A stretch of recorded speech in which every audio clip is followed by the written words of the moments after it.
But anyway, on behalf of Friends at the End, I'd really like to thank you all for coming along today, particularly given how cold it is in Glasgow, and I think Nuria will agree with me, since we both come from Catalonia this week, where it's about probably 15 degrees warmer than it is here.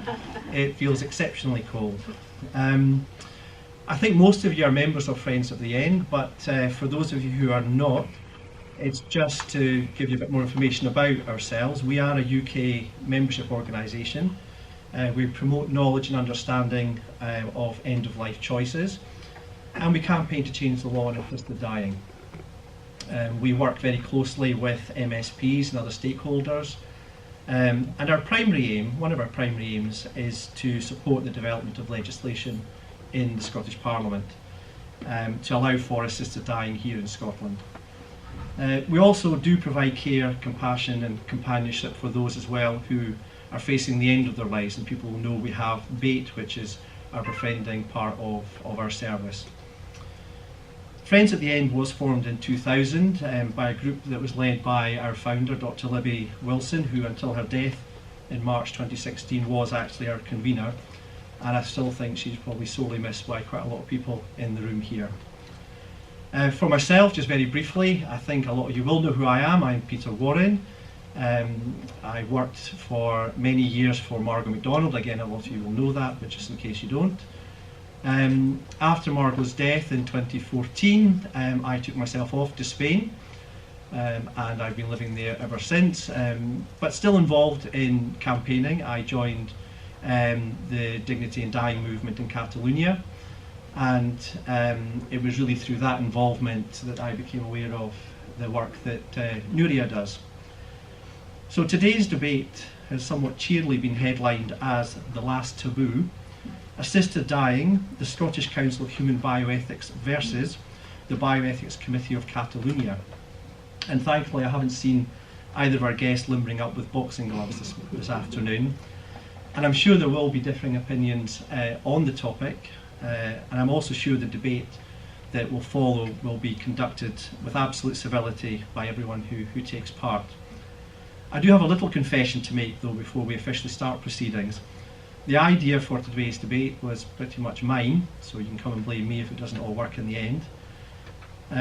When I was working for Margot, we received hundreds of submissions for the two pieces of legislation that we tried to pass in the Scottish Parliament, both for and against. And of course one of the ones that we received against was from the Scottish Council on Human Bioethics. And as I say, when I moved to Spain, I started working with DMD Catalonia and became aware that the Catalan Council on Bioethics was actually in favour of a change in the law. And I attended a number of meetings in which Nuria spoke in favour of a change.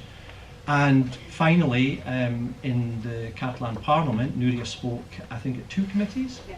At two committees who were looking at the whole idea of changing the law in Catalonia, and I think was instrumental in actually persuading a number of the Catalan politicians about the need for a change of the legislation.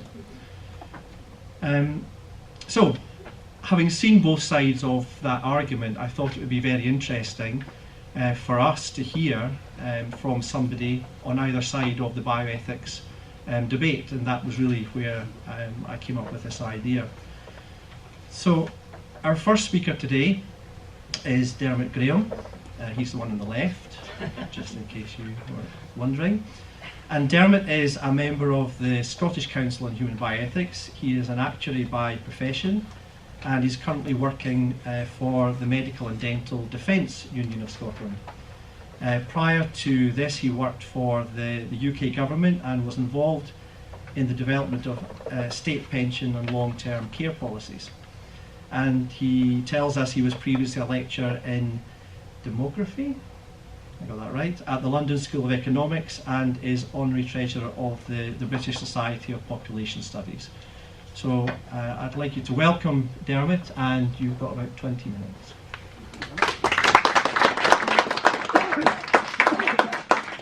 The speaker on the other side, Nuria, was responsible for achieving unanimity within the Catalan Parliament I thought she must be someone really special, given what we've all seen recently about what's been going on there. So I thought, this is going to be some debate.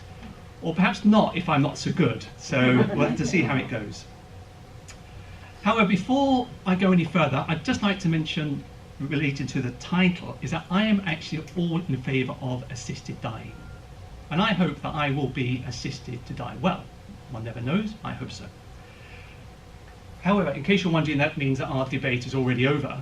I would just like to point out, as you're expecting, that I would actually prefer to use the term assisted suicide, as Nuria has on the title of her slide, just to avoid any confusion. So if you bear with me, if you don't feel totally comfortable with that terminology, but if you just bear with me for the sake of the debate. In putting together my ideas for this debate and so on, I was thinking, especially as I expect most of the people here are members of Friends at the End, that you have probably heard everything that I'm going to say before. Maybe I might say it in a slightly different way, but I doubt that I'm going to come up with any killer argument. But we'll see. We'll see how it goes. Because I expect we will hear a lot about personal autonomy, about compassion, about human dignity and human rights, from both sides. Because neither side has got any sort of monopoly, I don't think, on those topics. Certainly not on compassion. What I would like to think, and as Peter's already mentioned, that we all conduct this debate civilly and calmly and so on, and hopefully come to understand each other's point of view perhaps a little bit, if not a big bit, better. However, when thinking about personal autonomy, compassion and so on, I personally think that the greatest compassion would be shown by not legislating for assisted suicide, and that's where I'll be coming from. I would like to start though by quoting from a well-known, in this country, poem by John Donne, because I think that sets the scene really from where I'm coming from, and I'm sure many of you will know it already. No man is an island entire of itself. Every man is a piece of the continent, a part of the main. If a clod be washed away by the sea, Europe is the less, as well as if a promontory were, as well as if a manor of thy friends or of thy own were. Any man's death diminishes me, because I am involved in mankind, and therefore never send to know for whom the bell tolls. It tolls for thee. And that's why I'm here to defend the current prohibition in this country on assisted suicide. The arguments in favour, as far as I understand, and I apologise if I've not fully understood them all, are motivated by wanting to avoid the unbearable and perhaps unendable otherwise suffering in all its forms, physical, psychological, emotional, of people who no longer want to live or no longer see a value or a worth in their lives. To assert the personal autonomy of individuals and to defend their human dignity. And these arguments have great foundations. They're motivated by the rights of individuals to decide for themselves what they want to do, a right that is so important in medical ethics. And this is evidenced by the fundamental right we all have to refuse treatment of any sort. That's been confirmed in courts a number of times. And what can be more fundamental, given we don't have a choice about our birth, than that we have some control, and it's never going to be complete, is it, about when and how we're going to die. I'd like now just though to look at those three areas of argumentation: autonomy, compassion, human dignity. They're not completely separate. It's not possible just to put them into three separate silos and deal with them individually. So there'll probably be a little bit of overlap in what I say, but please bear with me. So first of all, autonomy. What do we really mean by personal autonomy? Perhaps someone would give a loose definition, that is the ability to make choices on our own without the interference of anyone else. But I don't think this is good enough, because I think that's anarchy. While we want to have the right to choose, and we do, we also, and I'm sure we all do, recognise that there are limitations on our choices, because our choices affect other people. We couldn't simply decide that, for whatever reason, we want to drive on the right-hand side of the road here in Glasgow, or the left-hand side of the road in Barcelona. It's an arbitrary decision what side of the road one wants to live in, but once society has decided it's one way or the other, our choices are constrained. And if we were to decide that we wanted to drive on the other side, one can imagine the sort of chaos that would happen. There's a sort of social contract there that we don't really have a choice about. We're born into it. It's part of the society that we are born into, we're nurtured in, we've grown up, we're educated in. But one thing is to talk about driving on one side of the road and the other, which is obvious the problems that would cause. But would the introduction of the legislation regarding assisted suicide cause problems of a similar nature? I think there are potentially a number of issues that we need to consider. They may not happen, but as an actuary, I'm someone who deals in risk all the time. Risk of events happening and not happening. And therefore, when assessing these things, I think one has to look at what's the risk of them happening. I can't guarantee they will happen, but I think with some of them, the risk is just too high, too great, in order to go down that path. So what are these issues, or what are some of these issues? Well, first of all, vulnerable people will be at risk of being coerced into asking for assisted suicide. Of course, all sorts of safeguards could be put and are put in place, but no one can guarantee that they will not be ignored. And who are these vulnerable people? The old, the frail, the mentally incapacitated, the depressed, and so on. Also, making assisted suicide legal will first of all lead to its institutionalization. So there will be structures in place to provide it. And then, I think this is, for my mind, more important, it's normalization. This will create over time, not tomorrow, not the day after, but over time, an expectation of society of how one ought to behave. Because we all have a greater or lesser tendency to conform to what's expected of us. That's part of the educational process in this country, to produce good citizens. We're continually hearing messages about how much the NHS is costing us. Or we can't afford it, we're running out of money, not enough GPs, and so on. How will this play, these messages that are continuous, play into the hearts and minds of people who are coming to the end of their lives and could feel an unnecessary burden? One could perhaps call this passive coercion, if that's not a contradiction in terms. There's also the risk that palliative care provision may be weakened or not developed. Palliative care provided by charities is one thing, but where there's commercial people who might see profit, and that's a good motive to help develop medicines and so on, like pharmaceutical companies, if they don't see there's profit in it, they won't push forward the boundaries of science. And similarly, cures and treatments for end-of-life situations might also not be developed because there's another option. And I say, I'm not saying these things will definitely happen. I think there's a high risk of it happening. And similarly, the role of the medical profession and carers and the relationships between them and their patients could change. This was confirmed by research by the British Medical Association, the BMA, in 2015. The BMA also referred to a report on 1,000 assisted suicides in Switzerland across a 5-year period, which found that, and I quote, although assisted suicide was associated with people with higher educational attainment and higher socio-economic status, it was also much more likely amongst women and amongst groups with particular vulnerabilities, such as those who live alone and perhaps experiencing social isolation and loneliness. So in asserting our own autonomy, we have to be careful that we do not thereby limit the autonomy of others, or leave the possibility that in future, those with greater agency and power could use it to exploit the weaker members of our society. Legalising assisted suicide may also cause some vulnerable people, elderly, disabled, so on, to believe that they are a burden, that they no longer have a meaningful life in society, that society no longer wants them.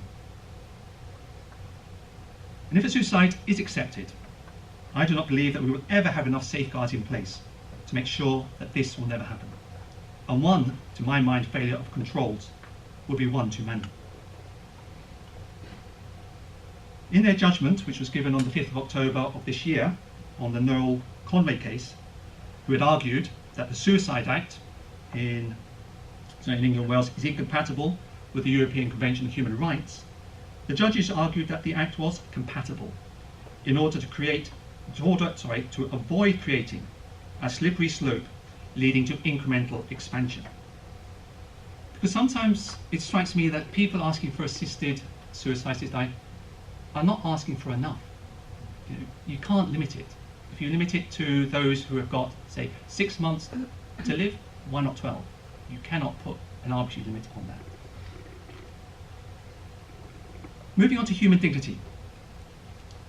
When discussing human dignity, it is necessary to understand how the concept of human dignity is being used by both sides of the debate, because there is sometimes a problem that we use the same terminology, but actually we mean different things. On one side, advocates of assisted suicide suggest that individuals should be able to determine their own dignity and quality of life, and this should not be restricted by the moral, religious, or cultural beliefs of others. For them, dignity reflects the manner in which individuals may consider themselves according to their own personal values, desires, and relationships. In this way, dignity could come and go. Sometimes people have it, and sometimes they do not. Because of this, it is a dignity which is non-inherent.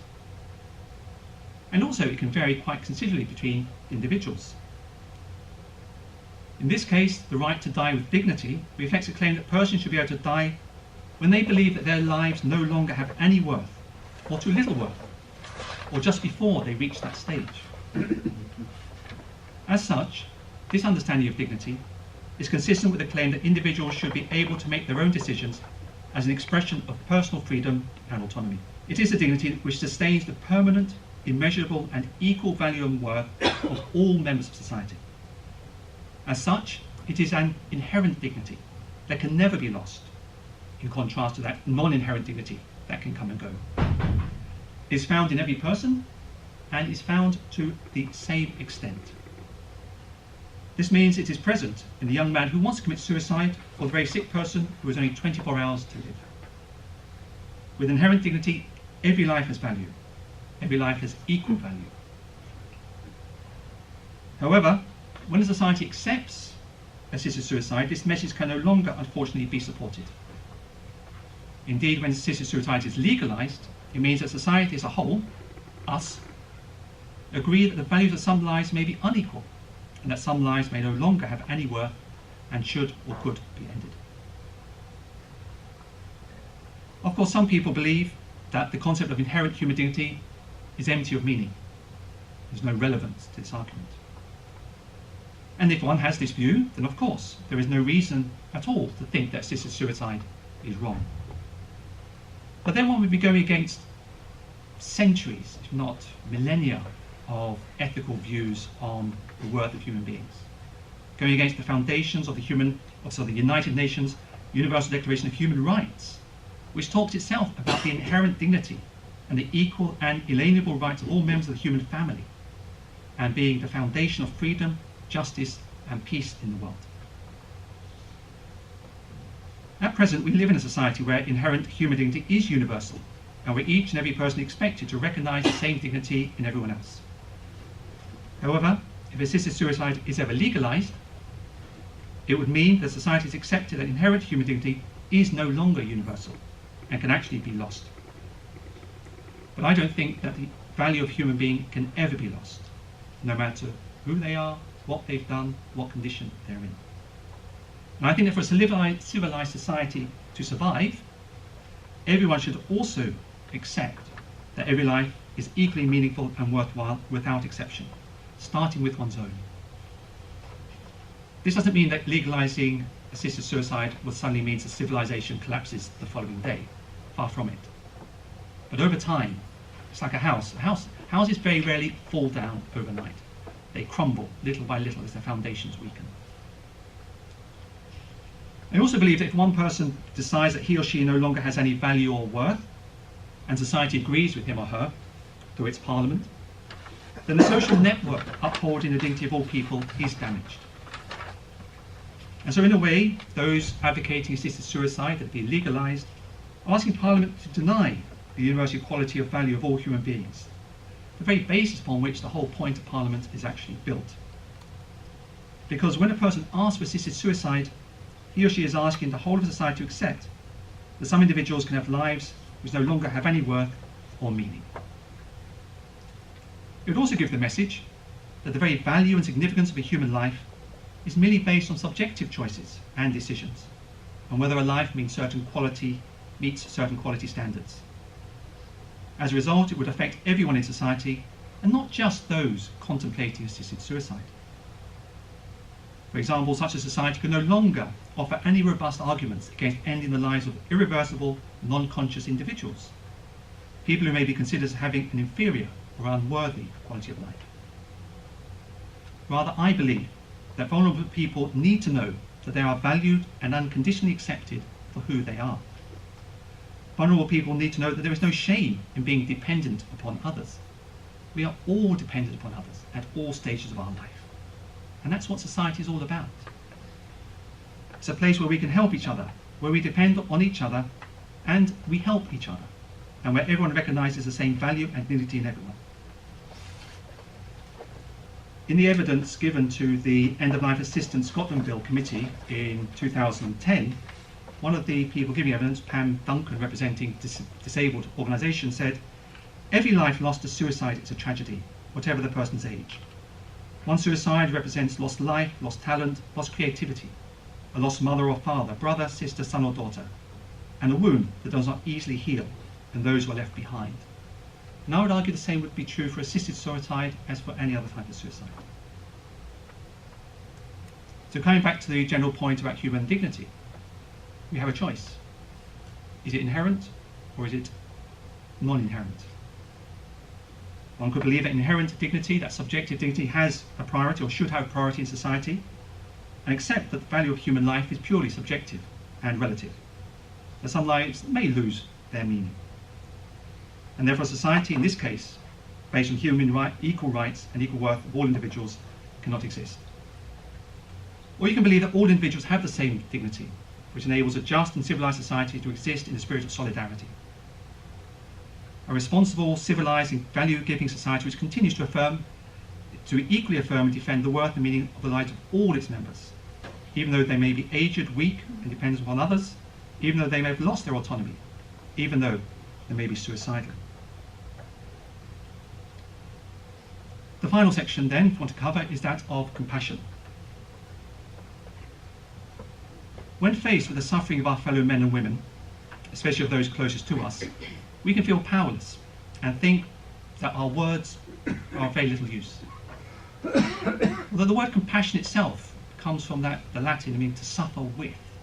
And sometimes when we're suffering, we just want to know people are with us. We want to be accompanied. We want to be understood.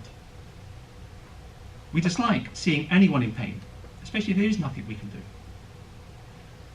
But as I'm sure you're all very well aware, pain and suffering are rarely the main motives of assisted suicide. Each year, the state of Oregon publishes a report on the experience of the Death with Dignity Act over the past year. And being an actuary, statistics like that, my bread and butter. The most recent report states that, similar to previous years, the three most frequently mentioned end-of-life concerns were loss of autonomy at 89.5%, decreasing ability to participate in activities that made life enjoyable, also 89.5%, and loss of dignity, 65.4%. Pain and suffering came much further down. Pam Duncan, who I have already quoted from, indicated in her evidence to the Scottish Parliament in 2010, commenting actually on something the Scottish Government has said, that most people who attempt suicide do not want to die.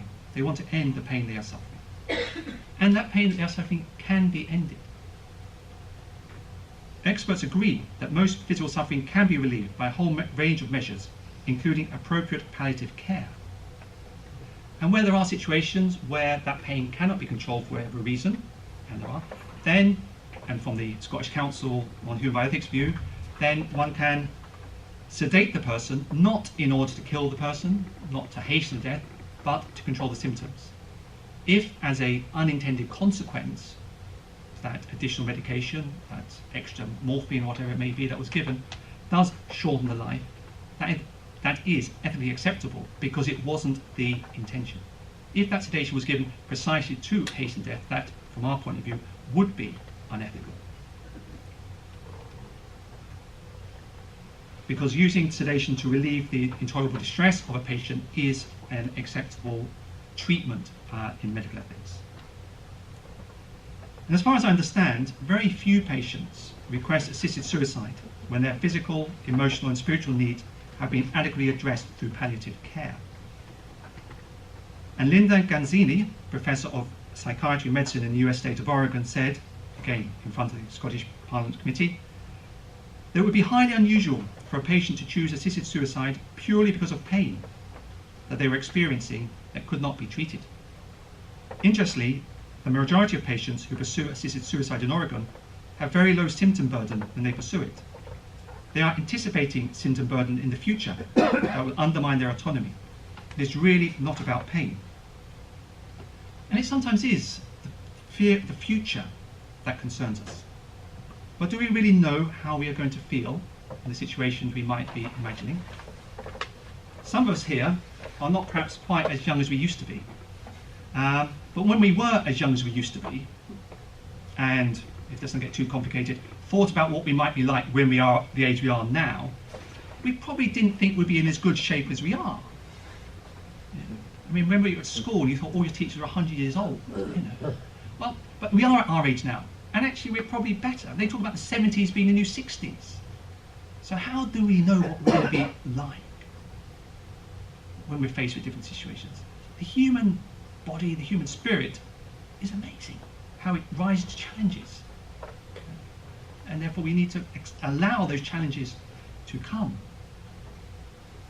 And yet, bringing in assisted suicide will perhaps mean that some of us will never know what we'd have been capable of. There's obviously an additional view of compassion, which means that acknowledging that some persons may be in great distress precisely because they cannot put an end to their lives, because they respect the law and therefore they don't go down that route, or perhaps they just are disabled and not able to carry it out. They feel their lives have become meaningless. But I think this restriction does have meaning. And it goes back to that point I started off with about personal autonomy. Because I think it's a way of protecting the fabric of society. I've seen that in wars in the past, and even now, in fact, I thought it was a bit ironic. I was coming in on the subway and the train was plastered with adverts for Call to Duty, one of these computer games. But anyway, you give medals for people who've sacrificed their lives for their comrades. Perhaps we need to be holding up as good examples those who've actually not sacrificed their lives, actually held on to the end for the sake of society, in order to defend the weak and the vulnerable. Of course there will be hard cases, and we all know them. We've all had them in our families, among our friends. But hard cases make poor rules. And so in conclusion, I do not think that if assisted suicide is legalised, that civilised society will immediately collapse. But real risks exist and should not be ignored. No national community can ever take the moral high ground of affirming, either because of its geography or history, that it is immune from possible abuse or resistant to moral erosion. Such an attitude will reflect a significant lack of humility and a sense of reality. It is therefore important for each one of us, and also for society as a whole, to be very careful when crossing the Rubicon of acknowledging that any life can lose all worth or value. Specific clear-cut cases of abuse may be few and far between, but more insidiously, I think, the whole atmosphere of society will gradually change. It will become normal, indeed expected. In certain circumstances, of course, one opts for assisted suicide. At first, it may only be expressed as a subtle shift in emphasis in the basic attitudes of physicians concerning those with very severe illnesses that cannot be addressed. But this, I think, will gradually expand to categories that were never envisaged when assisted suicide was first accepted, or perhaps they were by some. Personally, I would prefer not to live in a society that has lost its trust in an inherent value and meaning of all human life at all its stages. Instead, I want to live in a society where all lives are seen to be wonderful, even if they do experience suffering, and even if they are a burden to others. And to quote from the Hollies, "He ain't heavy, he's my brother." I want a society in which better palliative care, better pain control and better support for patients is provided. A society which continues to uphold and protect the important, inherent and equal dignity as well as value of all human beings, no matter how young or old, able or disabled, sick or healthy, close to or far from death they are, accepting them for who they are unconditionally and suffering or rejoicing with them in compassion and care. And I was thinking that my job's an awful lot harder than yours. I think your job is to change the law. I've got to change culture. And I think that's a longer term project. I began with a poem, and I'll finish with a verse from a hymn, but I won't sing because that really would be bad news. But it was sung without me at a funeral I attended yesterday. It's well known again by everyone. Swift to its close ebbs out life's little day. Earth's joys grow dim, its glories pass away. Change and decay in all around I see. O thou who changest not, abide with me. Thank you. Well, I'm here because Peter wants to share with all of you our work in Catalonia. First of all, sorry for my poor English, because sometimes it's quite difficult to understand some words, or my expression, my oral expression, it's not the best, but I will try to do understandable for you. My experience, as Peter mentioned, is for 25 years ago in bioethics field. My background is in legal framework, but very orientated to clinical practice, to the activity of the hospitals in our country, and sharing with the professionals every day the cases, the situations to the bedside of the patient. So from my activity in the Ethics Catalonian Committee, please let me introduce some words about this committee, because we have an history of 25 years ago. Was the first national ethics committee in an important part of Europe, because in 1991 was the first steps of this committee. And during this history, we have elaborated many documents on different fields of knowledge in bioethics, and some of them have specific committees, permanent committees, like all the matters related to reproduction-assisted technologies, for example, or personal data, big data. Now, in this moment, is a big question in bioethics matter. So, one of some of these documents, the last three ones, are related to the end of life. It's not ordered by time, but the last ones are on advance directive for the citizens, and promoting to do these documents and accompanying with reflection about this. The second one is a report on euthanasia and assisted suicide from 2006, and the third one are around recommendations for health professionals providing the care for the patients at the end of life, but differencing from the euthanasia and assisted suicide. Some recommendations for the professionals.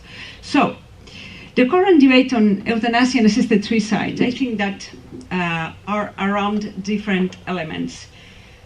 Issue predominantly viewed from the legal point of view, from a political point of view, social point of view, but two related to medical doctors, because one of the discussions in Spain is with the medical doctors involved, or healthcare professionals involved in it, or not.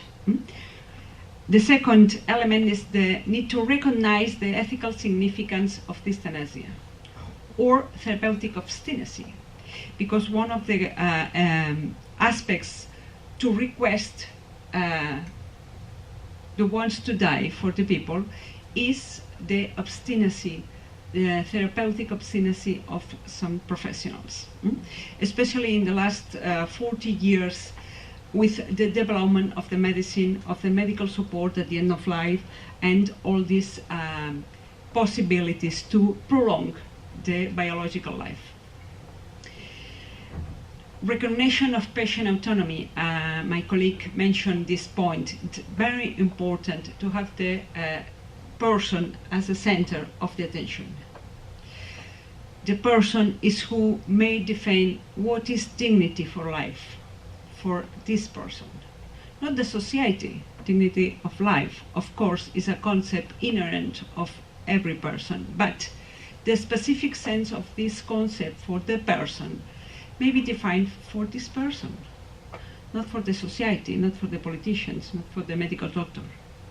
What is my sense of my dignity now when I'm in a terminal illness situation, for example? No? Third element important, the palliative care is not an alternative to euthanasia at all. Palliative care may be provided to all the persons that need this care, this attention. And the commitment of a state of welfare and healthcare system, solid healthcare system, is to provide palliative care to all the people that need it. Appropriate care for the dying and for the person who is dying and their families, accompanying the process, accompanying and support, offering support to accept this end. Sometimes the difficulties for the family to accept this end of their relatives. And it's important that the system support this process. And the last element, political responsibility for ensuring all the social and health budgets necessary to meet growing needs to population. For example, to support to the elderly, to decent housing, the pension acceptable for the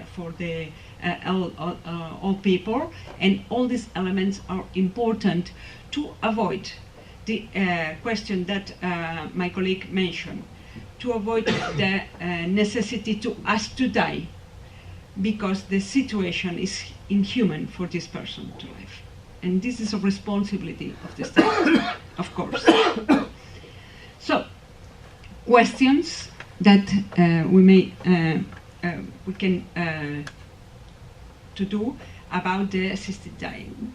Does the defense of life as an ethical value, of course, with legal protection, of course, allow for exceptions in the case of unbearable pain of suffering of a person who wants to die? What may be the answer to this question? At the end of my presentation, I offer my answer. Is there a moral difference between assisted suicide and euthanasia? Or is only a difference in intensity of participation of the third person? What role should health professionals play when a patient asks them to bring end to his or her life? And the last one, is there a real risk of a slippery slope that do you mention? Is really a risk?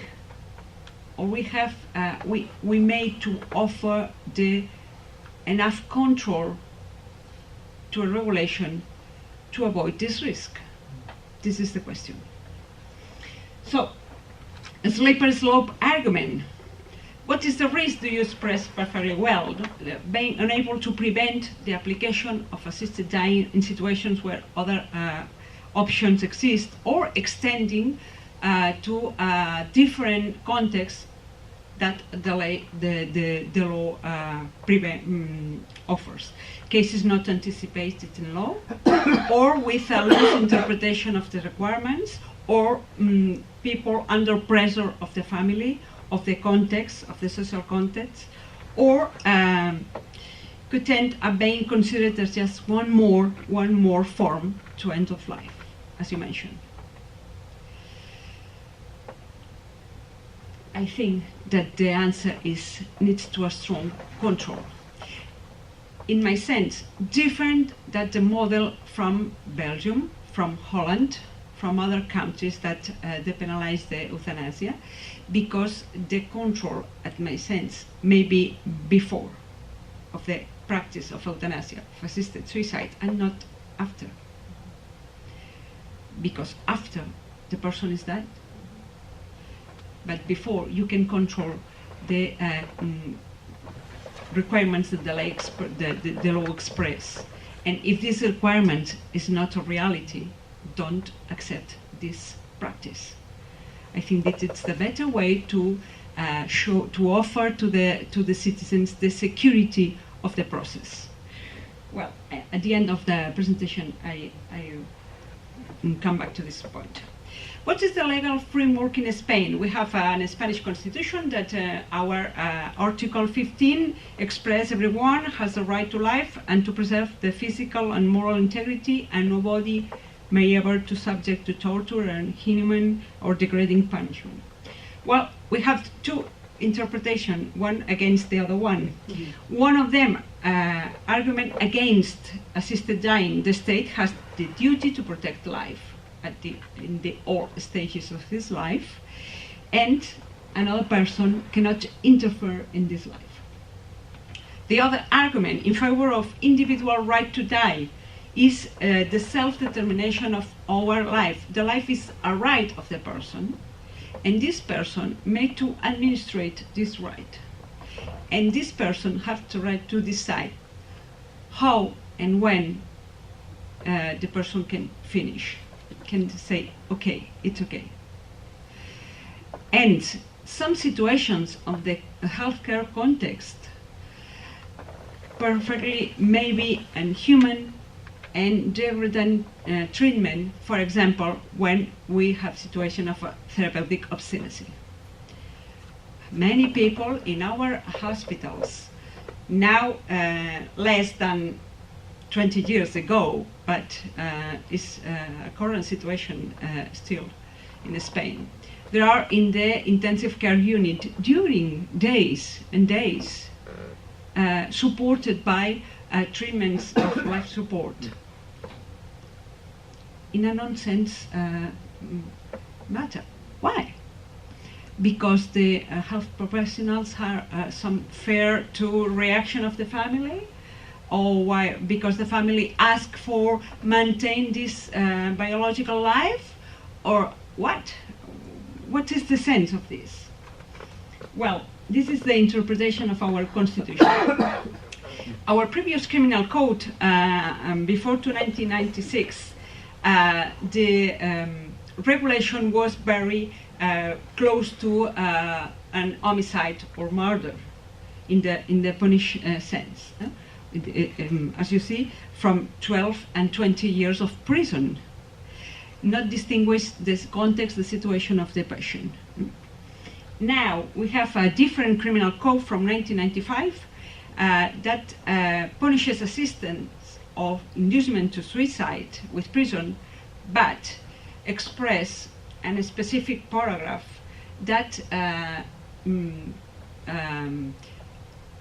take into account the context of the person that is in a terminal illness situation or unbearable suffering, not terminally, but unbearable suffering for this person. And specifically mention that maybe an action or an active cooperation to this death, and with a specific request of this person.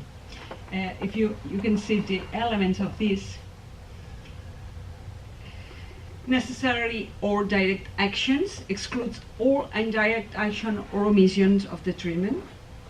Don't the penal code not apply to the omission activity, for example, for withdrawal treatment or withhold.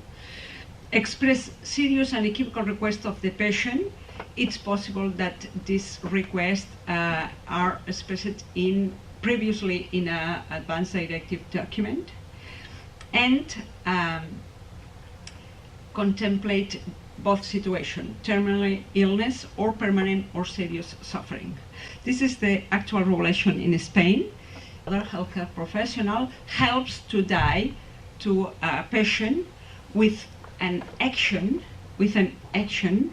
directly to provoke the death, can be punished until 6 years of prison in the worst case. But no mention that maybe a doctor could be any person, a relative, any person in the society. It's important to establish a term clarification, because in Spain many people sometimes have confusing because the terms. It's not the same assisted suicide that medical assisted suicide. The difference is the actor in this context. In medical assisted suicide, the actor is a medical or someone under their direction. Okay, and another distinction important is euthanasia, because the concept of euthanasia necessarily made to introduce the request, specific explicit request of a patient with fully competency of knowledge of their situation. Any action without the request of the patient, for example, under the request of the family, of the relatives, or other person around the patient, is not euthanasia. It's an homicide. Would be considered homicide for compassion if you want, but homicide, because the element of the request is essential in the definition of euthanasia under our perspective in the document, in the committee.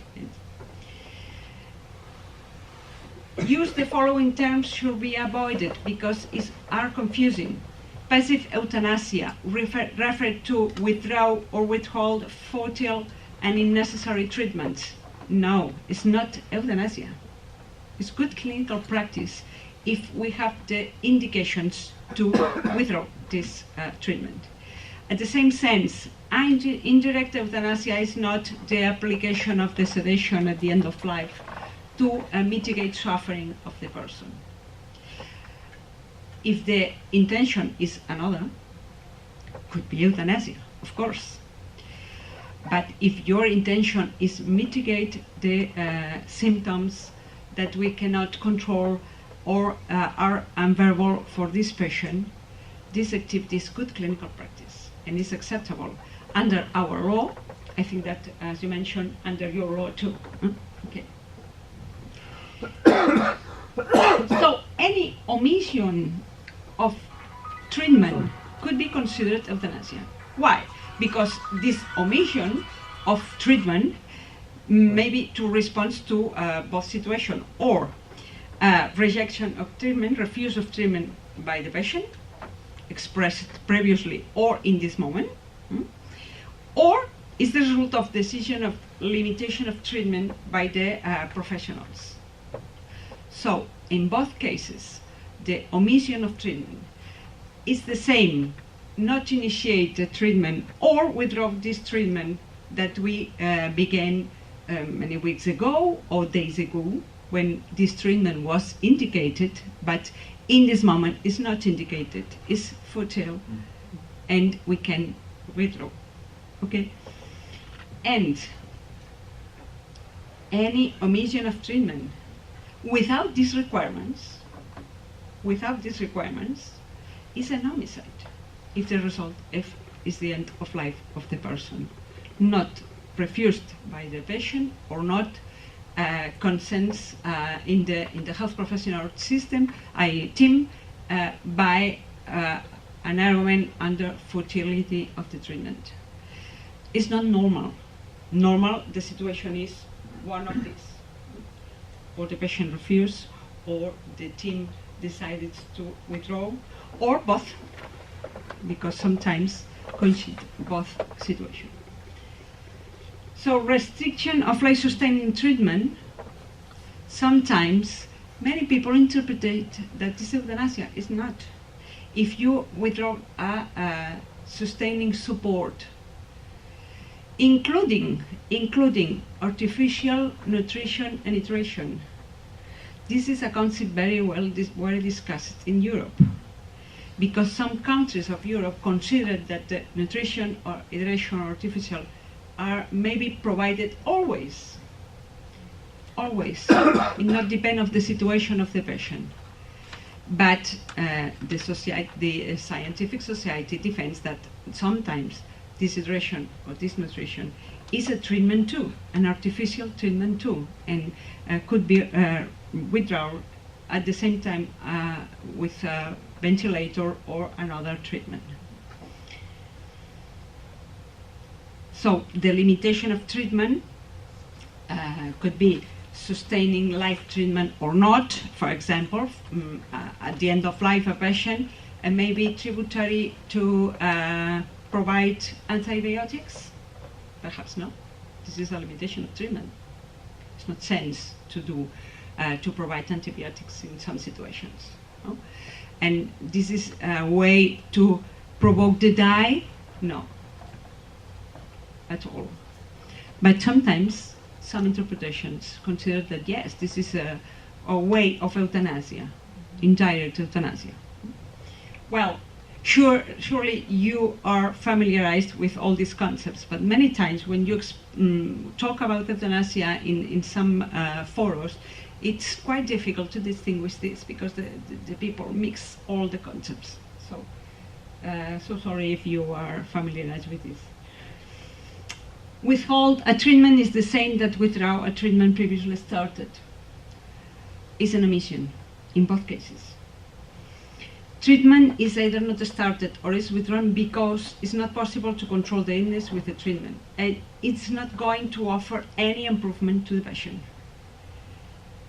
Direct responsibility for death is attributable to progress to the terminal illness, not to the action to disconnect this life-sustaining support. And the sedation at the end of life, as you express, if the orientation is to mitigate uncontrollable symptoms, alleviate psychological suffering, it's okay. It's good clinical practice. It's an obligation. It's a commitment of the healthcare professional system. Monitoring the process at the time that is okay, not accelerating. But my question is, what's the difference? Providing a terminal sedation, waiting the death of the patient in few days, or accelerate this process when all of us, patient, family, healthcare professionals, are agree to finish, and the person asks for it. What's the moral difference between one situation and the other one? The person will die. It's important that this death will be in 1 day or in 1 week. What is the objective? The comfortable end. No? Well, we can discuss this before. So this is the difference between palliative sedation of euthanasia. Of course, the objective, procedure, result are different. No? Okay. So, from a bioethical point of view, I think that two principles are the most important in this topic. Principle of non-maleficence, because not applying withholding life support when this is necessary because we fall in futility is maleficence. And many times we make maleficence with the patients. The other element that you mentioned too, the principle of autonomy. Patient as a decision maker protagonist. To reject a treatment or to request euthanasia or assisted suicide. Why? Because this is the last option in the life of a person to decide from herself. It's the last opportunity when my life is finishing. In this moment, all the people around me could decide, but not me. The professionals, the politicians, medical doctors, the society, who describe what is for me this moment, this final period of my life. Only I could define this and describe what is my way to die. That I want to die in this moment with this form, with these persons around me, etc. the wishes of the patient can be expressed in different ways in the same time if the patient is fully capacity, or in advanced directive documents, or in advanced care planning. For example, in Catalonia we are developing a plan to the chronically ill patients in the house with all the professionals are developing every week. What is my evolution? What decisions we can take next week, next month? It depends of the evolution of the illness, etc. This is the advanced care planning that we document in the medical records, clinical medical records, or the person who goes to the registration, my personal document, elaborate by myself, in my house, with my family. It depends. We have different forms to express. We have a case that perhaps do you know, in 2007 in Spain, Inmaculada Echevarria was a woman for 41 years, but diagnosed with degenerative muscular dystrophy at 21 years old. 30 years with this illness in a evolutive process. Required artificial respirator for the last 10 years. She was in a hospital, and one day she said, "Oh, it's enough. Please withdraw this respirator. And I know that I will die, but I am exhausted." Well, the situation of Inmaculada Echevarria was in the moment that in Spain we are developing the legislation about the right of patients, and the possibility to reject a treatment was in the law. But this case developed many opinions, diverse in different fields, in the religious field, intervention of the Catholic Roman in Roma, and ordering to the hospital in Spain, saying, oh, it's not possible, this request, attend the request of the patient. Well, she was exercising her autonomy, or the medical doctors was practicing therapeutic obstinacy, or we are practicing passive euthanasia. Many people express this or use this expression. Or this is an assisted suicide, because this woman are telling that he wants to die, and the hospital is helping to do this. Well, the situation finally was resolved with the withdrawal of this respiratory in a different hospital, because she was in a hospital from the Catholic Church, and was moved to another hospital with the same professional team, and the professional team comes to the other hospital and helps to die to Inmaculada. But was a case very well discussed in Spain, when the law accept this option, because Inmaculada are fully competent and asking for this. Well, in Spain it's legal reject treatment, and it's legal to limit a treatment. Performing euthanasia considered as an action that directly causes death, as an direct action and effective action, direct to provoke the death. Or assisted suicide as a necessary cooperation by the third person. Not only the receipt of the drugs, for example, may a cooperation necessary for the patient, because the patient has not another option to get the result, only in this case. But in the practice, any medical doctor received the drugs for the patients, because they are fair to the legal prosecution, and perhaps the results, I don't know, because the security, the legal security for medical doctors is not fully in Spain in this point. What is the current context, the public opinion? Public opinion in Spain is favorable to the decriminalization of euthanasia and assisted suicide. many years ago, no now, many years ago. We have different surveys in different moments of the history in the last 20 years, and the opinion are in evolution, of course. Now is more favorable than 10 years ago. But in 2009, 63% in favor of euthanasia and 50% in favor of assisted suicide. We have another data, more recent.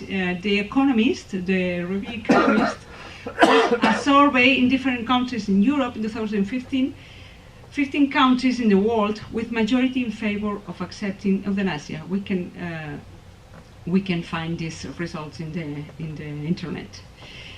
And in Spain, concretely, the results in Spain: 66% in favor of euthanasia in terminal illness, 65% in non-terminal situation too, and 60% in favor of assisted suicide. This is the opinion of the citizens, but not the politicians. This is another problem. Various social initiatives, as the association Die to Right with Dignity that Peter mentioned, is very active in Spain and are promoting the debate, the social debate about this point from the case of Ramon Sampedro. Do you know Ramon Sampedro in 1998 in Spain was very famous and comes to the European Court of Human Rights in Strasbourg. And then with developing the legislative framework in Spain, in different parts of Spain, with the rights of the patients from 2000 to 2010, all the communities of the autonomous communities in Spain developing this framework. And we elaborate a draft legislation on euthanasia last year and was presented to the Spanish Parliament in 2016. But was rejected because the majority of the forces, the political forces in Spain, are against euthanasia. But the reality is very different in Catalonia, as Peter comments before, because the majority forces, political forces in Catalonia, are favorable to do this. What's the problem? Catalonia cannot legislate about this because we have no competence in it. This competence, because the law that maybe could be changed is the criminal code, is a law with all the national territory action. So the autonomous communities have not competence to do this, to change this law. As you know, our Catalonia is now in a process to get an independent, perhaps someday.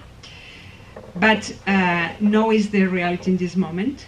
If we get this independence, you can change the law or elaborate our law. But now the situation is the penal code that I described before. The proposal that our committee, National Committee Bioethics in Catalonia, described it in 2006, very summary, is the next definition of euthanasia. This is that we express here: suffering, illness, or injury that is incurable on the basis of current medical knowledge, which causes unbearable physical or psychological suffering which cannot be mitigated. This is a very important point because normally we restrict it to the physical suffering and say, well, physical suffering is possible to attend, to cure, not cure, to make comfortable drugs, and the patient don't suffer. But the psychological suffering is very difficult to control. And many times this is the most important reason to ask to die. And express an unequivocal request of the individual with full capacity. Situations that are excluding because we consider that are good clinical practice, withdrawing or not starting futile treatments, withdrawing or not starting rejected treatment by patients, or terminal sedation clinically indicated. And their requirements to attend for a request of euthanasia or assisted suicide will be these ones. Sorry. terminal or irreversible illness, unbearable suffering, explicit consent after process of deliberation and considering alternatives such as palliative care, of course, intervention by doctor or health professional for a safe and painless procedure. We consider that the intervention of medical doctor is very important to do security to the process and to avoid situations for death with suffering for the patient. Second medical opinion, verifying that requirements has been satisfied.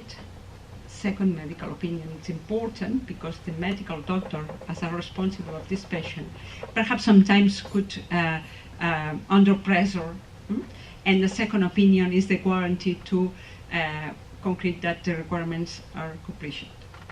Prior review by a committee or commission, it depends. You mentioned a structure in euthanasia, perhaps yes, or perhaps the committee's ethics in the hospitals could a good option to do this, because are pluridisciplinary committees with different fields of knowledge, with the professionals that are in these committees, perhaps, I don't know.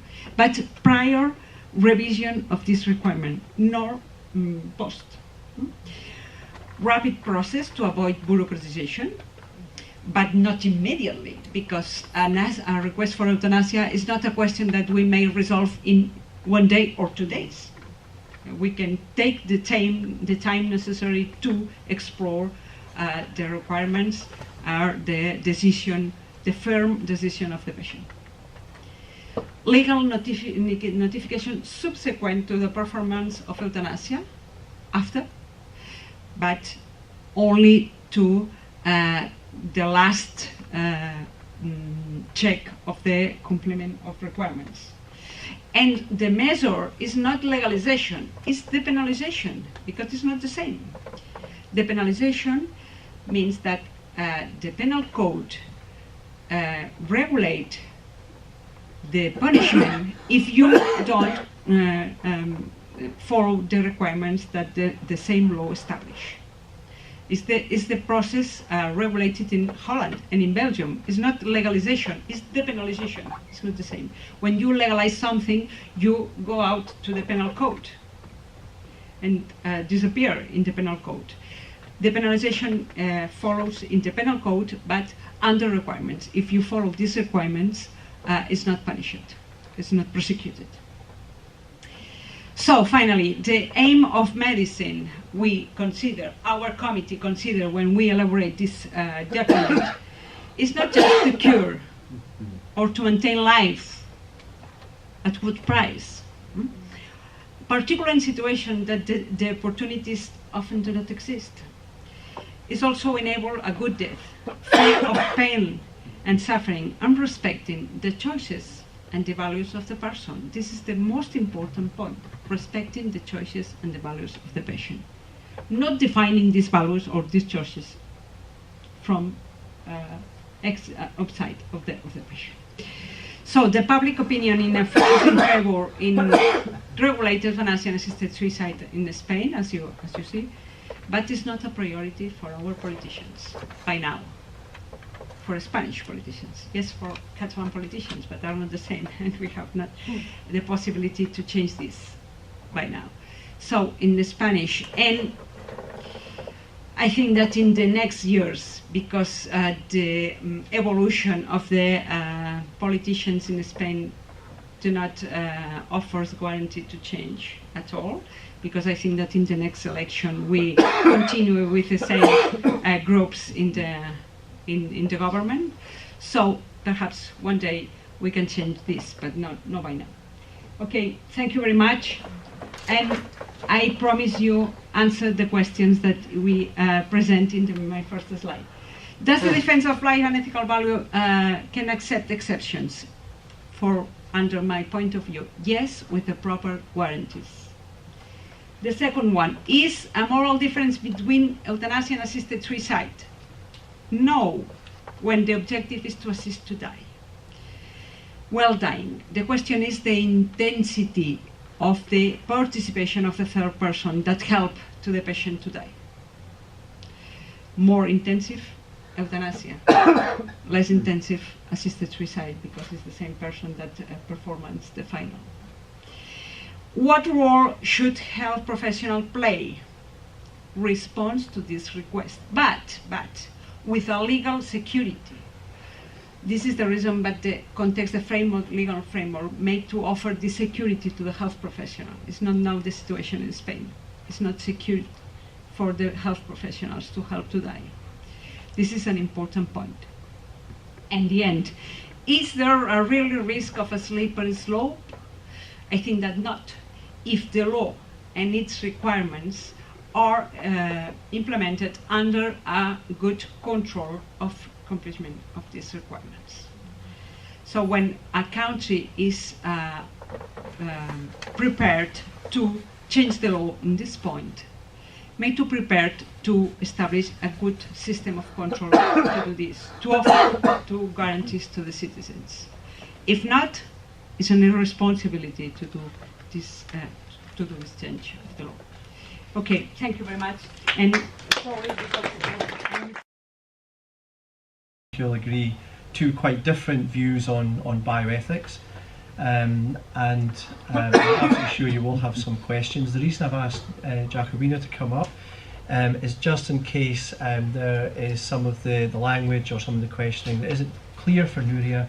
Jacobina speaks fluent Spanish, and she will whisper into Nuria's ear anything that's a little bit too Glaswegian or a little bit too from Edinburgh that she doesn't quite understand.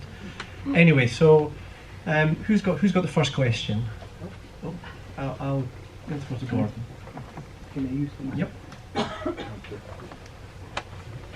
Yep. My voice doesn't carry very well, which is why I thought I should use the microphone. And this is, as much as anything, a question for both parties, but I'll address it, I think, primarily to Dermot, who says that unfettered personal autonomy leads to chaos, which of course is true, and that is why all law exists, and law is a question of balance. It's a balance between personal autonomy and the good of society. Now, St. Augustine, who inter alia was trained as a lawyer, and to whom in part, maybe a large part, the modern Christian prejudice against suicide exists, says that where you are faced with alternative outcomes, you should choose the most compassionate. And the current Pope, in his book written with Rabbi Abraham Skorka, called, I think, on Heaven and Earth, writes that it's no part of Catholic dogma to preserve or extend life at all costs. Once the outcome for the patient is clear, he should be eased of suffering. Now, I don't have exactly all the right words here, but that is the sense of what is said. So my question to Dermot primarily is, how is it impossible to find a compromise in this, just as it's possible to find a compromise in other areas of the law? And surely the law has to change in line with science and society. Thank you.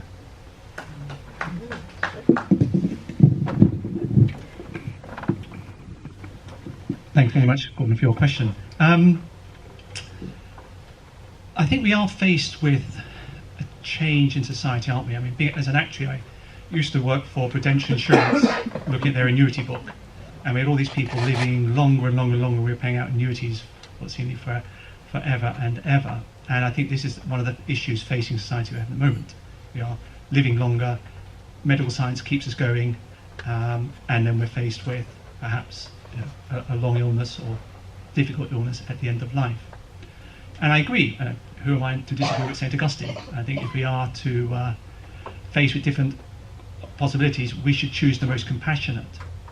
But for whom? As I argued, I would say that to introduce assisted suicide as a compromise compromises the protections for the weak, and therefore we're not being compassionate towards them. You may be compassionate in one particular case, and we have all probably had, or even perhaps currently experiencing, difficult cases, and it is really hard.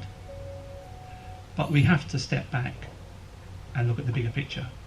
We have to look at the overall society. I agree, personal autonomy is important, but there are limits.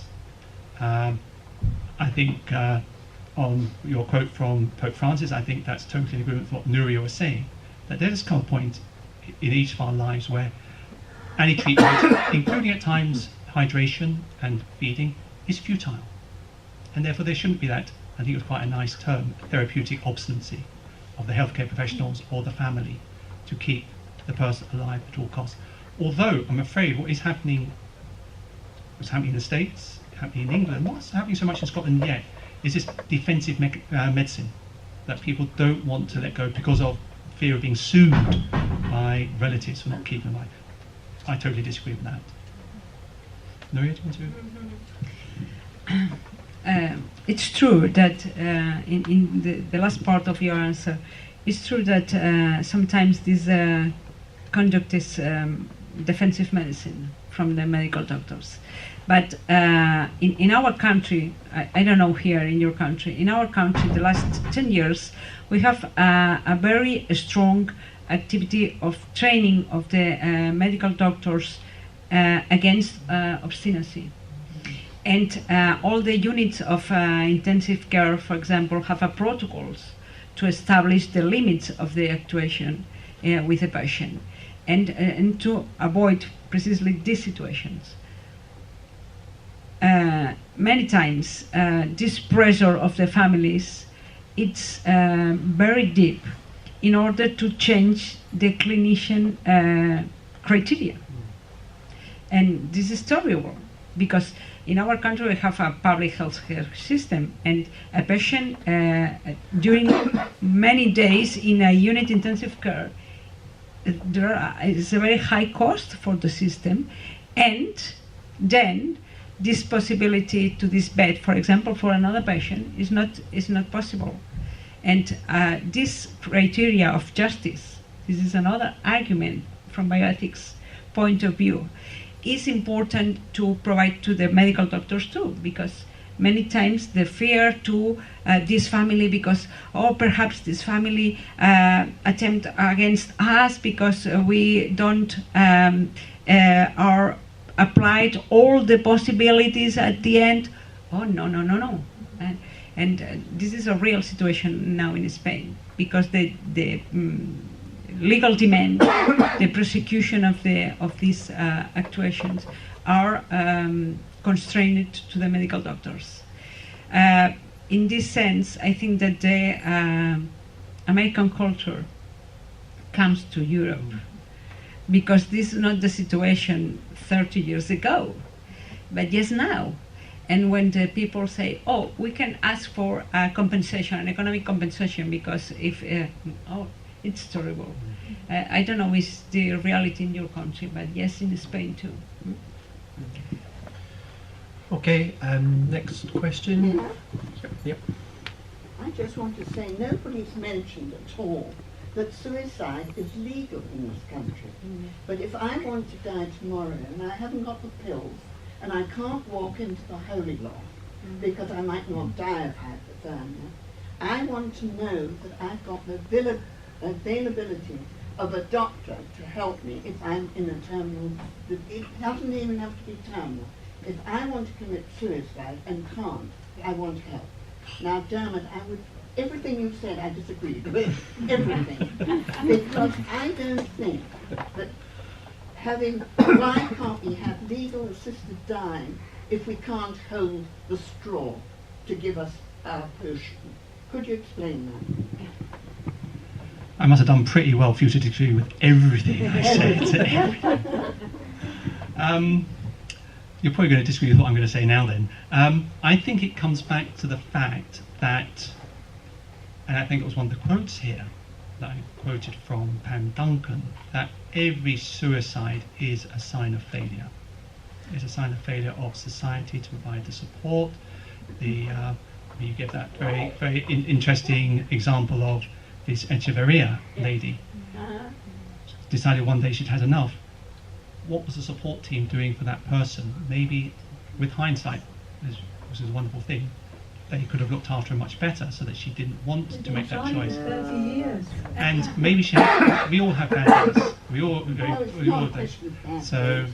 I've known 6 suicides. None of them could have been stopped. But if one of them had been terminally ill, and none of them were actually, for different reasons, and wanted help because they didn't have the drugs in their house, they had a family who didn't want them to commit suicide. Why not? well, because I think if society says, yes, we will help you do something which is a consequence of you thinking that your life is not worth living, society is giving a message more broadly that those lives are not worth living. Society sends millions of chaps to their death in wars. Come on. Society is not fallible. So, agreed. But it gives clear messages. And also it sends people, well, let's not go into war, that gets a very messy situation. I think that also you can think about that person committing suicide. Obviously I know nothing about the case. The person's family is against it. What is the impact on the family of that suicide? When anybody dies, it's hell for the family. There's a big difference. I mustn't take up any more time, but it's no good. If we'd got into a room, I think we'd fight. Sorry, Nuria, do you want to? I hope not. Yeah, I think that you comment an important point, because it's paradoxical that suicide is not punished, but yes, to help to die. Why? Yeah. I accept that the law may protect the citizens when it's possible an abuse with a person, for example, with a mental illness, and to promote to suicide, and we may to protect this person. But this state may to offer the possibility that the help to suicide, when this suicide is perfectly desired, perfectly decided, with all the consequences and with all the alternatives, and you refuse these alternatives because you say, no, it's enough for me. I think that it's not the same, because the state may to guarantee the security, but is this security is guaranteed by now? I don't know why. It's paradoxical because many legislations in Europe permit the suicide, or don't prosecute the suicide that do not get the final result, of course, but don't accept to help to suicide. I don't know why, but from a juridical point of view, it's a paradoxical, because it's not acceptable for me. Douglas, Your your point question. made by the last speaker, but the point that Nuria has been making underneath the core of your talk, at the end of the day, it's to be sure the patient's requirements and understanding and statement is clear, and that requires robust regulation. And to some extent, it's conflicting with what you're saying, Dan. But you were talking about if a part of the process was having an advance directive which prematurely stated, but also I think with today's technology, someone wishing to have assisted suicide could have their statement recorded, which would be available in the background as a monitoring or a monitor. And if there was any threat of family pressure or inappropriate approach, then the permission would not be given. So I think robust regulation is appropriate. But the other factor against what you're saying, Dermot, the evidence from those countries and states where it is legal, it's only about 50% of people who make a declaration who actually need it, because knowing they can make it removes the background stress and pressure, and a lot of people just die peacefully and quickly because they know they've got the choice. And finally, you mentioned Oregon, and several people in the room may have seen the Oregon comment report 20 years after they legalized it, and at the end of the day in Oregon, only 0.2% of deaths were from assisted dying. And in the UK, 20%, in Scotland, 20% of deaths, an uncomfortable and painful death, is caused by smoking. Tobacco, although it says on the packet smoking kills, tobacco is a deadly substance which is legally available, And if that is the case, it should be legally possible for a robust process to enable an individual who wishes to end their suffering to have it terminated peacefully, would be my suggestion. Okay. Do either of you want to? I think my concern, and perhaps you can just pick up this thing of the tobacco, is it is heavily regulated. It's heavily taxed as well. But yet children still get hold of tobacco. It still comes in and not taxed. Therefore, you can put, I think, and I think this is the problem, Nuria, I think with your controls, there will never be enough controls. There will never be enough controls in Oregon, there are not enough controls in Netherlands or Belgium. I think advanced directives are not infallible. People change their minds. So I think this is, as I say, I deal in risk. And you cannot give a 100% guarantee that there will be no abuse. That's one side. And I think the other side is then, what's the message being given out more broadly? I think that's the problem, that you're then exposing the whole of the society to a change, a fundamental change in how we view people's value and worth. And also, you're in danger of compromising the medical profession. The British Medical Association confirmed that. So you can argue with them, you can disagree with them if you want. I'm only quoting what they said. Perhaps before Yeah, Nuria only a comment, yeah. I think that one part of your previous answer, it's quite paternalist. Because when we say, when we accept the assisted suicide, we accept the failure of the society. This is a paternalistic point of view, because you are saying that the society may to protect and decide for the other persons, and I think that it's not acceptable, because where is the liberty of the person? I think that the state made the responsibility to offer guarantees, but with all these guarantees, the final decision is of the person, I think.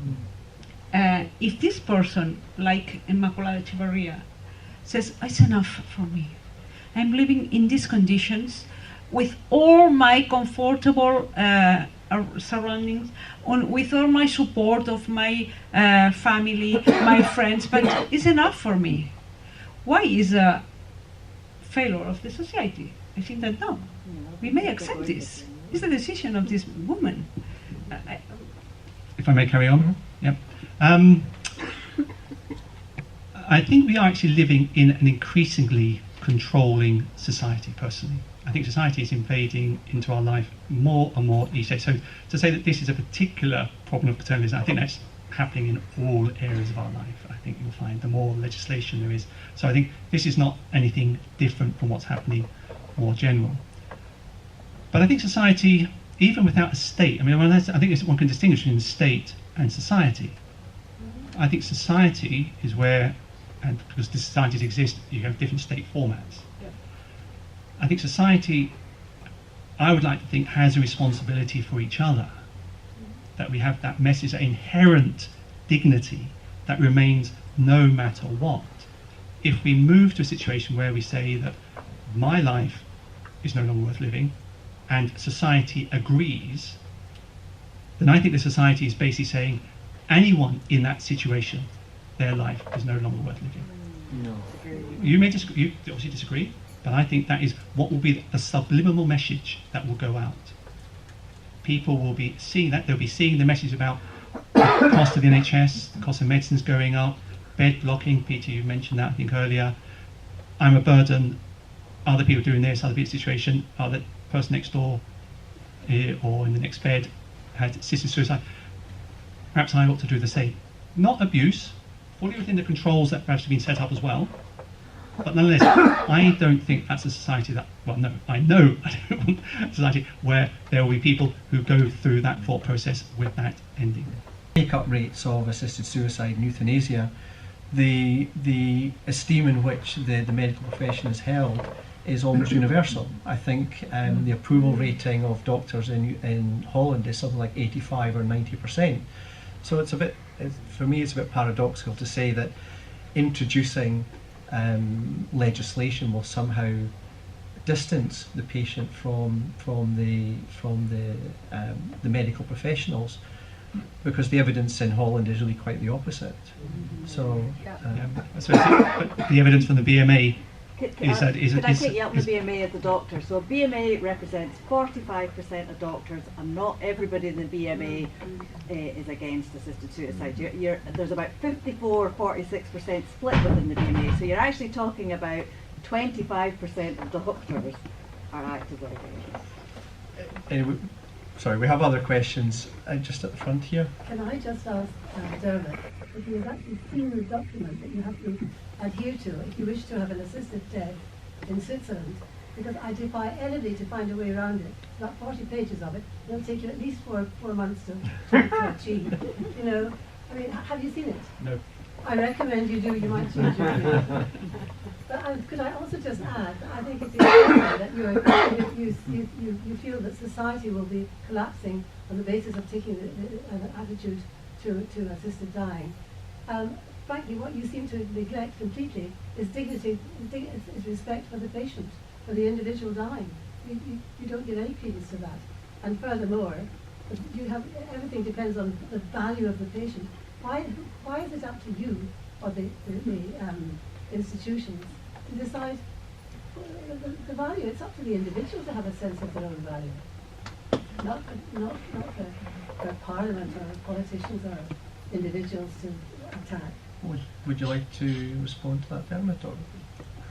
I just wanted, maybe we could take 2 or 3 and then I'll try and deal with it, otherwise we might not get through everyone. Can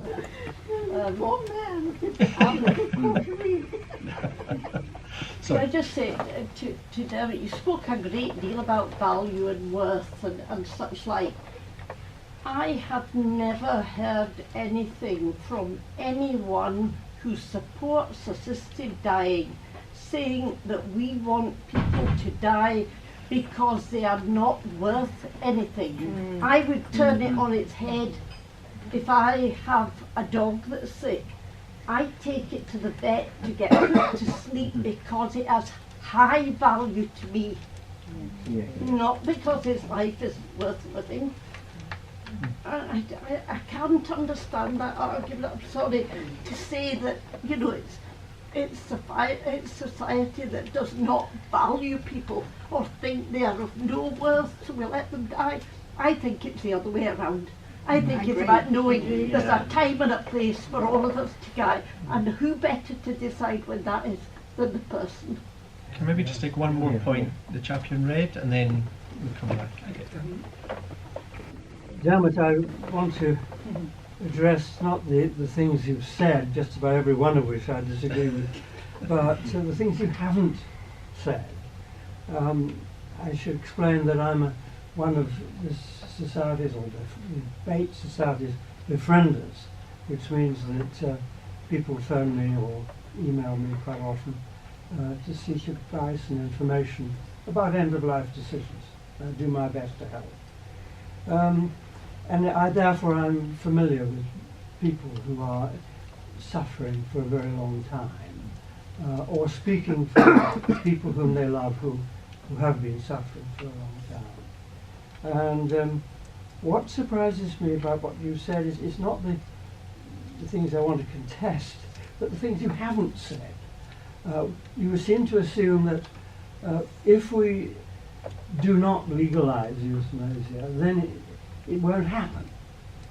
This is a profound need that people may have at certain stages of their lives. They have to find other ways of solving the problem. We have a very well-developed hospice movement. A large part of what happens in hospices is euthanasia. They don't call it that, they probably call it terminal sedation. But it is painlessly drawing life to a close. We have on the London Underground Railway on an average week one person who throws themselves under the wheels of the trains, 50 a year. Many of them, I believe, are solving this problem which you have denied us legal opportunities to resolve. I could run on. There are people, we all, the kind of age group represented here, are familiar with folk who have killed themselves with alcohol. and it is a brutal and horrible way of dying, both for the person who dies and for those who love them. What are the... nobody thinks of asking the death of a person that takes place in the hospice to go before a coroner. You talk about the lack of inspection and regulation. There's none at all in the halls of the medical profession that effectively regulates and inspects and checks on what happens. I think it's what you've not said that is also to be discussed along with all the things you have said. Thank you. Disagree with everything I didn't say as well. I'm not having a good afternoon, am I? It's true. Yes, in society we have people who do kill themselves for all sorts of reasons. People at the end of their life, young people.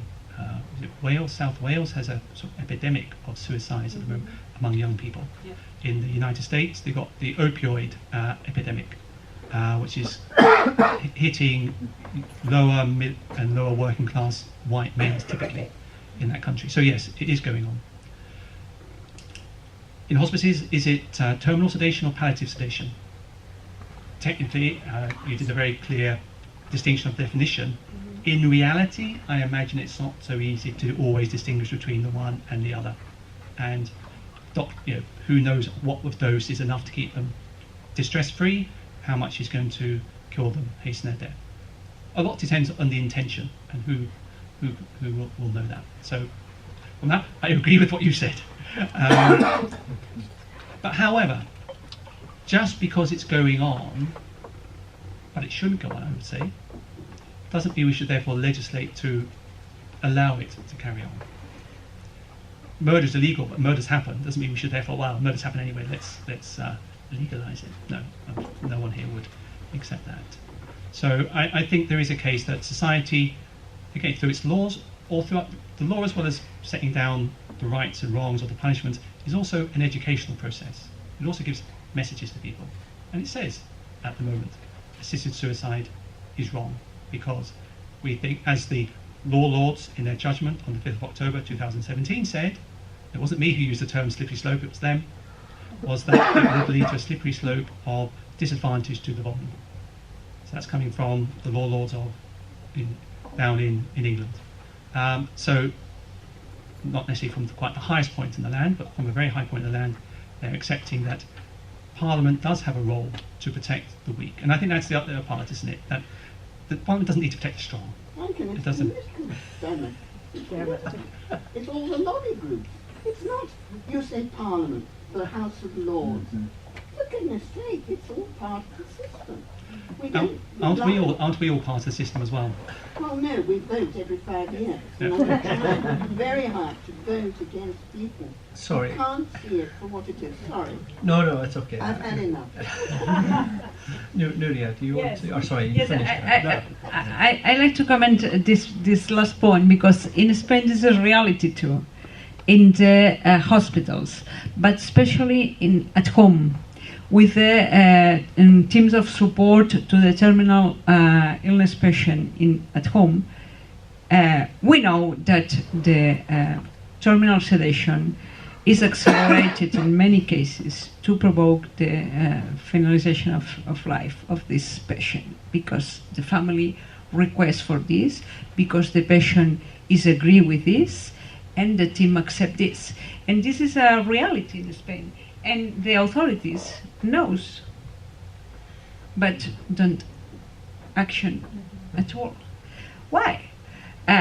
This is an hypocrite situation, because we prefer to elaborate a framework, a legal framework to do security to the professionals, and not to it's not too necessary to get these situations and to make an actuation opaque actuation, and not comment with another colleague, because perhaps it's absurd. I think that it's better to afford this reality and to regulate this, to do this, to perform this with security, with guarantees. And this situation it's common not only here and in Spain. I'm sure that in around in the countries in Europe, because when the patient is suffering, is in the last days of his life, is the desire of the context of the patient, the same patient and the family, to finish the suffering of all the context of this patient. Is for me it's acceptable, because before I ask you what's the difference into finish in 3 hours or in 1 week. What's the difference if the end of this person is here? I think that it's better to regulate this, to permit this, and to do this with security for the patient and for the healthcare professionals. I think. Okay, we're running out of time rapidly, but if you ask quick questions, maybe take a couple at the back, and then we'll see if we get another couple in. Very quick one. I apologise for being late, but it's really a question to Dermot. I come in here to speak about human rights, and I'm witnessing a friend of mine who has got dementia, and that's the path I have to go down with old age. I will have lost all my dignity. I will have no dignity at all. Somebody changing my nappy, absolutely no dignity in that whatsoever. And therefore, my option, if I was diagnosed such, would be suicide, which would be devastating for the rest of my family. So, what option do I have? If I've had that terminal illness after having gone through all the medical safeguards, enabled me to take that decision at a time and pass on, or suicide. Your choice. Can I maybe just take the lady at the back? Hi, thank you for your eloquent debate. I just wanted to ask a few questions and make a few comments. I guess the first thing I wanted to say is, Dermot, I particularly liked your reference to poetry, but the quote that always comes to my mind anytime we talk about assisted suicide is the importance of choice. And Terry Pratchett famously made the statement, "My life, my death, my choice." So I think just kind of bearing that in mind, and I'll continue with what else I would like to say. What else I would like to say is you also drew attention to the importance of dignity and of society. I think many people have already pointed out, but what about people who are asking for assistance? What about their dignity? What about their important, crucial place in society? Society is immense, and so tied to the size of society, we need to bear in mind that politicians in England and Scotland continue to avoid the responsibility of challenging the law, of possibly revising the law, in light of the fact that overwhelming society are in favour of some sort of choice that will actually encourage and envelop this notion and importance of choice. So I guess really just going back to what you were saying, obviously what your colleague was saying, there surely has to be some sort of middle ground. It shouldn't have to fall on whether you're lucky or not. And by lucky, I basically mean Manson he fought a very long case to try and change the law. In one sense, he was lucky though, because ultimately it was the ability to refuse life-sustaining treatment in relation to treatment for pneumonia that enabled him to exercise his choice and be allowed to die. Debbie Pardee wasn't so lucky. It took her over a year to starve to death because she wasn't able to get an assisted suicide. Noel Conway, obviously his future is uncertain, but we can all guess how that's going to go. So again, these are just names that you say hard cases make bad law, but there's so many hard cases now. I think we're all worried that maybe at some point will be a hard case, and we have an important role in society. And so for the government to say what's for society's benefit, personally I'm beginning to think it's not really the benefit of society that government's worried about, but more politicians and winning votes. So I'm sorry there weren't many questions there. A little bit of a rant, I do apologise. Right, I'm sure I won't be able to address all of yours, but there was a sort of overlap there, this topic of dignity. And I think it is important, isn't it? Absolutely. We all want to live with dignity, and we all want to die with dignity. I think my point is that dignity comes from the fact that we are human beings, no matter what state we're in. I will have as much dignity whether someone's changing my nappy, wiping my bum, than as I do now. If that's your subjective opinion, I respect that, but I think everyone's talking about the importance of subjectivity. But that kind of sounds like this is your objective argument, that we should all be willing to fight to the end. But maybe all of us don't have the energy or the desire to fight to the end and die not knowing our family, die in a nappy being changed by strangers. So I think it's a really important point here to be made between the crucial distinction between objectivity and subjectivity. And the government seems more focused on objective decisions as opposed to individual decisions, in the same light as Terry Pratchett, my life, my death, my choice. Yeah, and I think the government, and we'd have different views about where they're coming from. Normally, one would expect the government to go with the wind. So if they felt that public support was in favour of assisted suicide, then normally through their focus groups and whatever, they would make that part of their proposals. So therefore, I think to push back and say the politicians as if they're a breed apart, well, they're a little bit different, aren't they? But what I think they're doing is they're defending the weak and the vulnerable. Or if the weak and the vulnerable are financially available to go and do suicide tourism, the government seems to be happy for that to take place. Sorry, could you just let Dermot finish, and then Nuria, and then we've got one more question. Yeah. So I think the government. So I don't know what the government's motivations are, but generally, they've studied it, they've investigated it. There's been a number of bills that Peter's been involved in, on committees, law cases in London, and it does come back to this defence of the weak and the vulnerable. And I think that, from my point of view, which is not necessarily that of the politicians, is I think there is a common humanity, a common dignity that we all have, and that if we do go down a route of a more subjective view, which to a large extent society has already gone down, which is why I say your job is easier than mine, that I think that then changes the dynamics in a quite fundamental way, although it's not going to be over a cliff edge overnight, and that little by little this will change the views of people about worth and value and what is then generally expected of people in their life. Well, I think that it's not acceptable for me that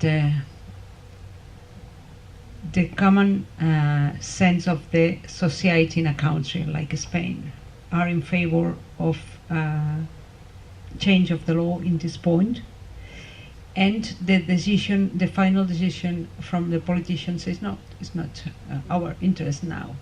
For me, it's not acceptable, because the responsibility of the politicians is to do answers to the request of the society. And we talk about the life, the choice, the die. I think that the voice of the citizens is the main point to hear from the politicians. And we know that this is not the reality in a lot of matters in the dynamic of a country. But in some questions, like to life or to die, or to healthcare system, or to cure, why the state made to decide who is vulnerable and who's not? I'm a vulnerable person? Probably yes, in some parts of my life. But I make self-determination, my activity, my decisions, perhaps wrong or right or correct, I don't know, but it's my liberty to decide. In this question, when the people are in the situation that who made to decide to continue or not, it's not acceptable that the state said, no, you not decide. The person who is a religious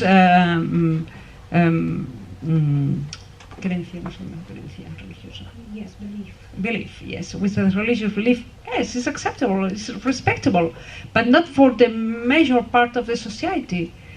So I think that we can change this orientation of the activity of the politicians in this matter and in other matters, but in the aspects related to life, especially, for me, is very important. And the activity of the societies like yours or the civil society may push to do this possible. I don't know what is the the opinion of the major part of your Scottish Commission on Bioethics. Perhaps then we can the opportunity to discuss this. But in our committee, there are people in the committee in Catalonia. There are people that believe that the question of euthanasia is not clear, but the majority accept that if the society asks for them, our committee may to promote this. No, the individual opinion of our since, for example, I have an opinion in another question, but in the committee we discuss and we get a consensus. But this consensus may answer to the social opinion. This is our way to function in our committee. I think that is a commitment to the committees in our country to assess the government to make to change the laws or to evolution to make the to promote the evolution of these matters. I think. It is 4 o'clock and we did promise to finish then, but there's been one chap who has been waiting very patiently, so a very quick question. Oh, sorry. And then we can finish. It's as much an observation as a question, in that I'm a retired doctor, I used to be a consultant geriatrician, and I'm very pleased that Nuria touched on a subject which is always ignored in all these discussions, and that is the effect of the present law in Britain anyway, and probably in Spain as well, on doctors and how they behave, because the current law has put the fear of the law into them, absolutely into them, so that they dare not support the cause in any way or even think about it. They don't. If I talk to my son, who's a consultant surgeon, he's not interested. He doesn't want to know about it because it's not something that comes his way, and he doesn't want to know anything about it.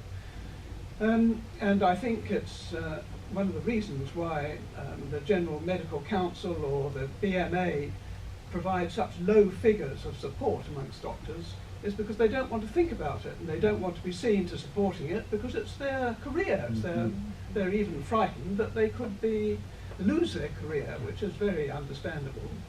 And therefore we get these very low levels of support amongst doctors.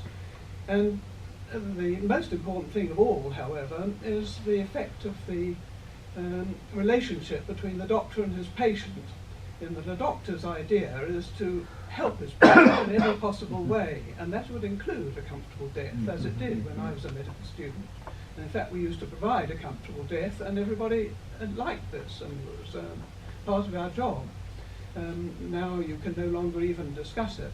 And so if a patient is talking to a doctor and saying, how he feels and what his psychological situation is and so on, to have a doctor have to reply to him, "I'm sorry, I can't discuss that," well, that's no medical profession at all. It's not a doctor. And I think it's having a dire effect on our profession, and in turn, of course, on politicians who just jump at these low levels of medical support and say, "Oh, well, that's that."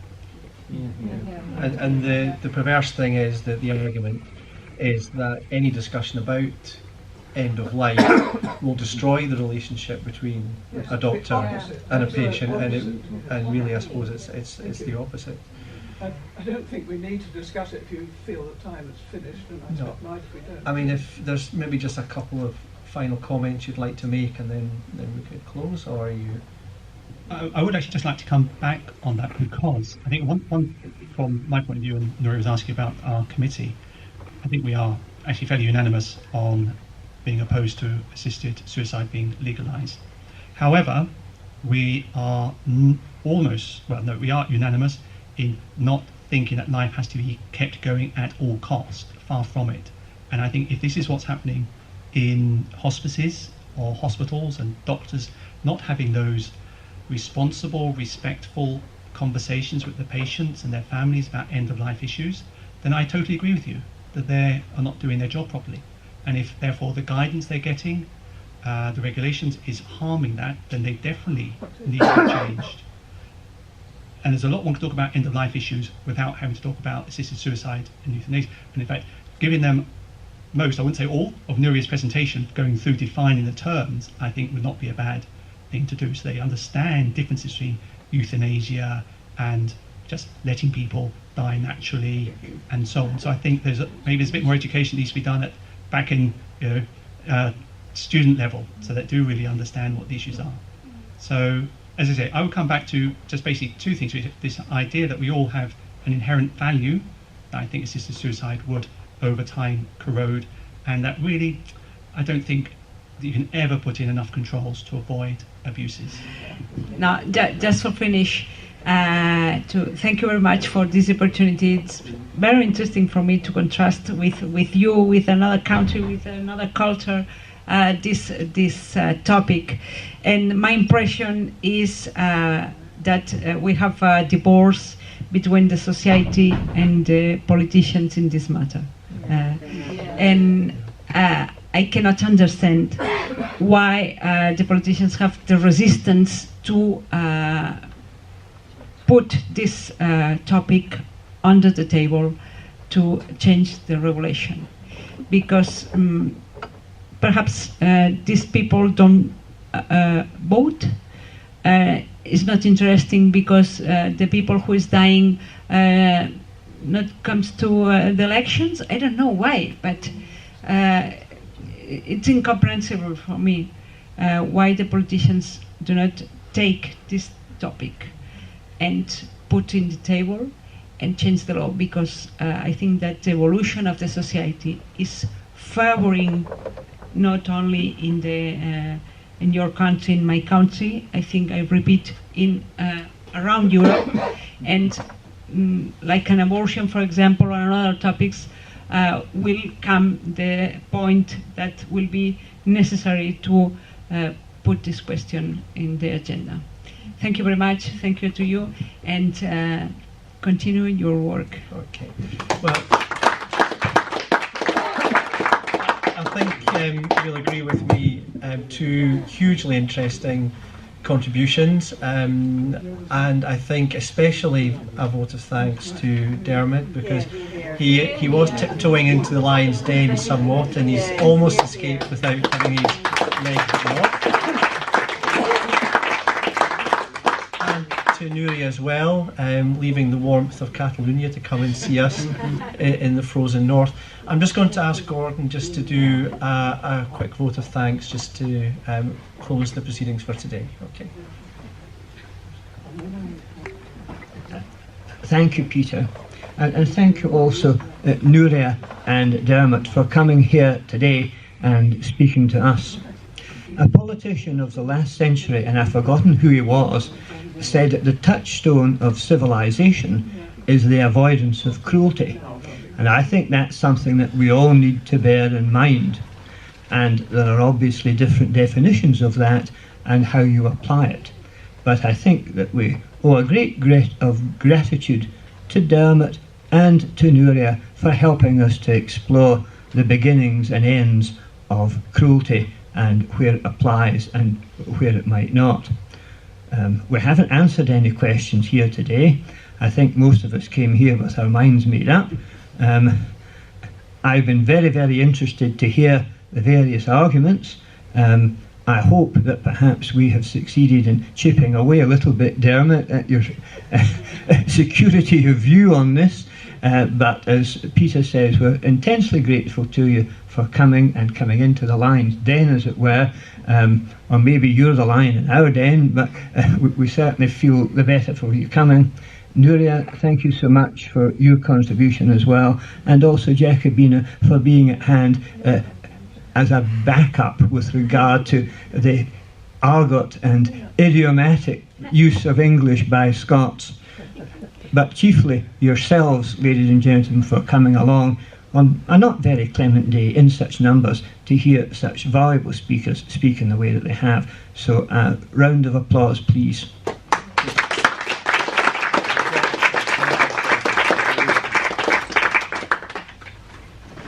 Just finally, just as a little token of our appreciation, we have a little something for both our guest speakers today. So if you don't mind, I was going to hand these over just now.